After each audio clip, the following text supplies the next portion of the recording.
don't know what I was expecting lava to be like, but it wasn't like that. All like crumbly and textury like that. I really can't get over these mountains though. I mean, the volcano's cool too, but the mountains. Did you know that there are 160 to 170 potentially active volcanoes in the United States? This is not including the hundreds of dormant ones around the country. I did not realize this number was so high until I visited my first volcano ever, Mount Rainier. Then I saw another one, Mount Hood. But it wasn't until this third one that I got a chance to see actual dry lava left behind from an eruption that took place nearly 1,000 years ago. The volcano we are seeing today is called Sunset Crater, a cinder cone volcano. These volcanoes typically only erupt once. I wonder where the Sunset Crater volcano is. These are the simplest volcanoes, as they have a single vent from which lava escapes. Gas builds up and forces the lava upwards. There it solidifies in the air and falls to the ground as cinders around the opening, forming a perfectly round, smooth mountain we see today. And it's really hard to miss. The cinders that surround the vent are not the only evidence of the eruption, but the lava flow in the surrounding lands is a solid reminder of what took place all those years ago. You can no longer hike to the top of Sunset Crater, as it was prohibited back in 1973 due to hikers eroding the path through wear and tear. The cinders are not very solid rocks, and as many people walked over them, it created trenches in the side of the volcano, some of which became waist deep, and it became unsafe to hike and permanently scarred the side of the volcano. You can, however, walk among the remnants of the lava flow, which is the hike we are doing today. And you must excuse my silence in the footage in this video. My body was still recovering from that epic Grand Canyon hike, and I was focusing all my energy on completing this very small and simple hike, as my muscles were screaming at me for having the audacity of moving. You can see it in my face that I was going through it. Anyways, I will fill my silence with the story of the eruption. The year was approximately 1085 AD, or CE. I don't know which one they are using anymore. Back when I was in school, it was AD, but now I think they're using CE for Common Era. Regardless, it's the same year, and something was brewing beneath the surface, unsuspecting to the tribes inhabiting the surrounding lands. But then the earth began to quake for days on end, and weeks, forcing people to leave. And good thing they did, because the earth split and volcanic matter began spewing out.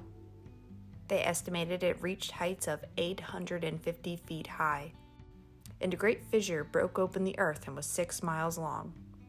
That's a lot of pressure buildup. There's no evidence that anyone died in the eruption, so scientists believe that the earthquakes provided enough warning to the people to safely evacuate. This fissure is visible on the trail, as you can see where the earth actually split.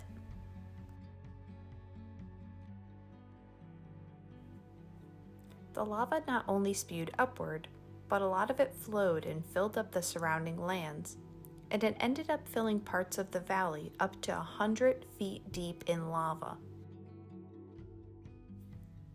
For reference, that would bury the entire city of Flagstaff, Arizona in lava. The 900 square miles surrounding this volcano was covered in lava and ash for decades, and it stayed that way. Because of the dry climate, life was slow to return to this area, as humidity and precipitation are required for life to return. Lichens and moss are the first forms of life to return, as they do not require soil to survive.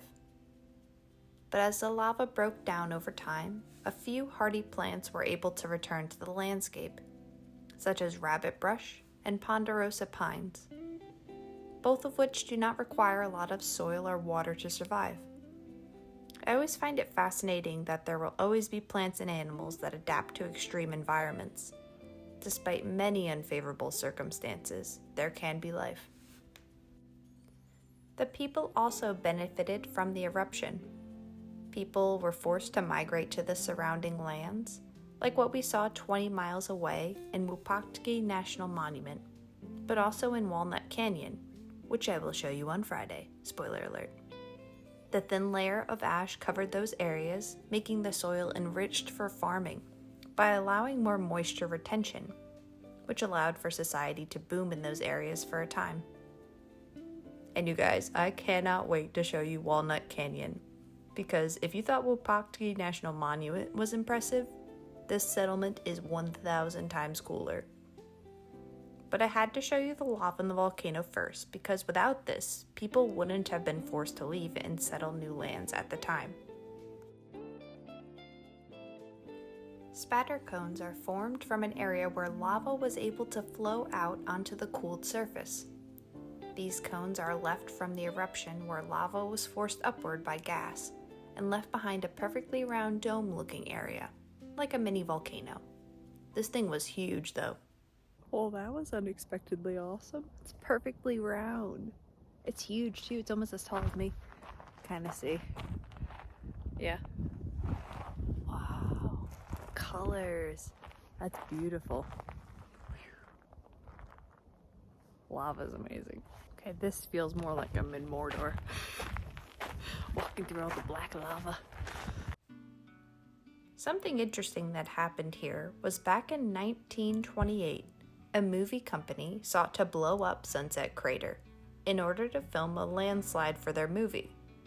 But the people in Flagstaff feared what would happen if they did that and decided to fight it. The movie company was denied their request, and then in 1930 it was declared a national monument, now protected to this day. I mean, the lava is pretty cool looking, and I didn't expect it to retain its form after 1,000 years. But I suppose landscape changes happen slowly. The red cinders make it look like it's still glowing from the eruption, though, which makes it feel like it just happened. And the San Francisco mountain range in the distance makes this area look so beautiful. But I mean, who doesn't love a snow-capped mountain?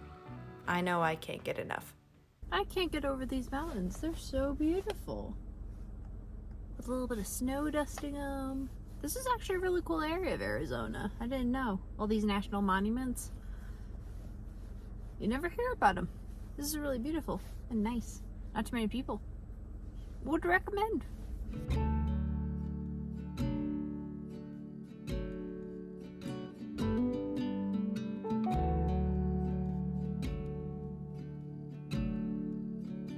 This place is absolutely crazy. It looks like a CGI set of like ancient civilizations, but it's real.